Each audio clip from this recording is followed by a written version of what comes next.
What in your experience now with buyers and stuff that's going on, what's your biggest issues or problems that you're seeing from the buyer side as well as those who are creating or selling notes? What is your in 2025, what lessons did you learn that you want to share with everyone about how not to be a how do you become a better buyer and how do you become a better seller?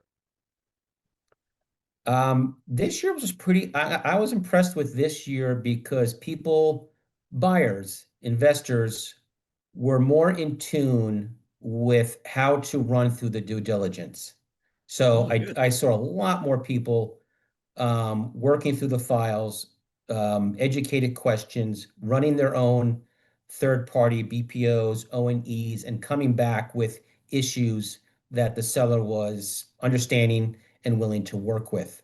If anything, I saw on the seller side more issues where the collateral descriptions were different from what they have on the tape, and Mhm. also for the collateral documentation of what they actually had for someone to go through a funding and closing on it. So this was the first year where there was more issues on the seller side than I had issues on the buyer side. So I think if buyers continue to do their work. If they're going to put an offer in and get awarded, is to put in the time and ask the questions and don't run away if they find out that the property is, 50,000 less than what was on the tape. Understand that you can negotiate and Yeah. bring it to everyone's attention.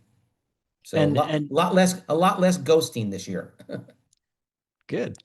So to that point, I've seen it in the past, and I'll get your take on this, but I've seen in the past where sometimes sellers will put out something, and then I've gone and do my due diligence, and I say, look, these are some of the issues that I've come across in my due diligence. Um, my genuine feeling is it's not the seller trying to like pull one over. It's they've got this big pool and something has changed over time. They were not aware of those issues. I don't generally speaking, I don't think it's the seller's like, oh, let's see if we can squeak this one past kind of thing. No, I agree. Yeah. I So agree. it's you're not, generally speaking, again, this is a relationship business. So the seller's not trying to pull one over because then nobody's going to buy from them ever again. And they know Right. that. And Yep. so it's just you found something and because whatever, something happened over time, all of a sudden a lien was put on the property that they weren't aware of. And you found it because you ran an O&E and they hadn't for the last 12 months or something like that. So So with that said, putting that out there. how is one a bad buyer? What is how would you define a bad buyer? Um what's that look like? Because some people out there are Uh, afraid to make offers because they're afraid to be bad buyers. So how do they prevent themselves or reassure that they're actually not bad buyers? They're just being cautious. well, I guess I don't fully understand that. As a bad buyer, is someone's trying to do something that, clearly is that they should not be doing, other to the point where someone is not willing to make an offer because they don't have all the information or they're afraid to win the deal. So, Yeah. um, I think what winning do the you deal is a consider? scary thing for a lot of people, and I think that's just education, experience, and Nathan and I run an advanced class if they're interested to learn about due diligence and how to get over that. I would define bad buyer as someone that they make an offer and then ghost you. That's totally a bad buyer.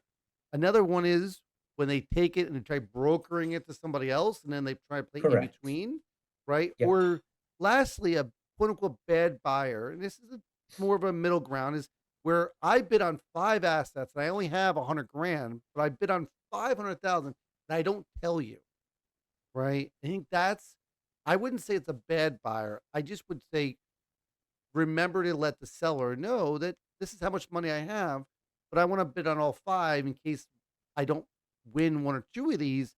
These are all the assets I'm looking at. That's what I mean by a bad buyer. Would you Okay. agree? I mean, on the other side of that is just is to be as upfront as possible, Yeah. because the more upfront you are, that relationship will go further than someone that is just going to bid assets, nilly-willy and, don't have the funds for it.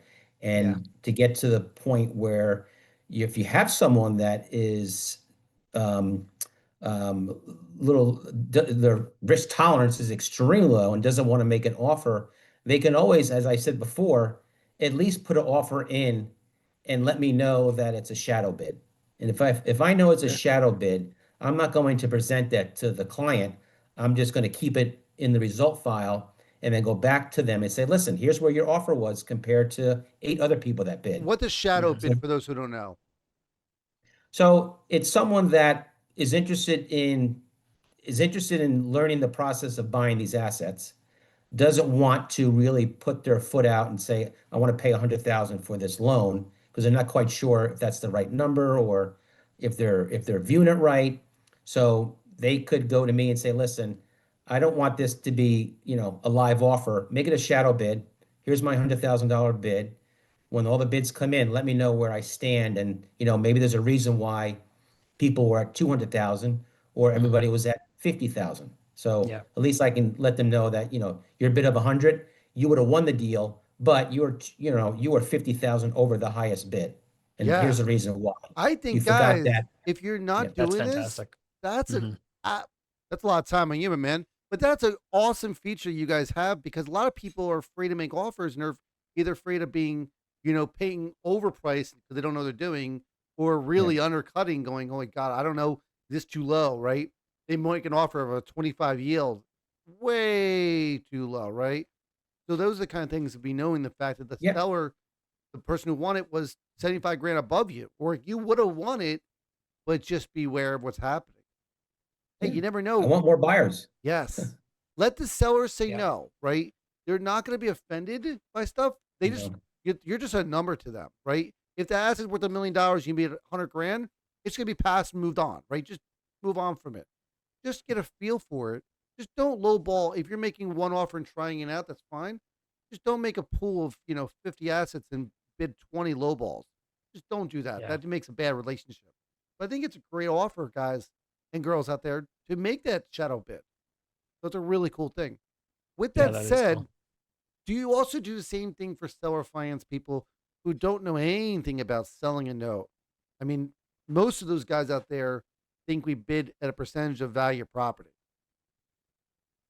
Do you um, help them in that process of saying this is where you're probably going to be at for sales? yeah. Yeah, we definitely do a free analysis. Absolutely. And I could take past results on other seller finance deals, or if we even put it out into the trading desk and just to get the offers that come in, because at the end of the day, the seller has the final word. So Sure. that seller will get all the bids and a bid result and has the final word saying, you know what, we're not interested. We're not interested in selling these assets right now. And guys, And with that, yeah, whoever's putting in those bids, they're if it's say for example, it's $100,000, that's what they're putting it up for sale at. And if everyone's coming in at 75 or 65, they're going to put in why. They're going to have the reason. Well, this is Right. I'm going to go 75 or 60 or whatever it is because ABC, and they're going to outline the reasons. So it'll give the seller an idea of like, oh, okay, so in the future, this is what Right. I need to fix when Yeah. I'm creating new loans.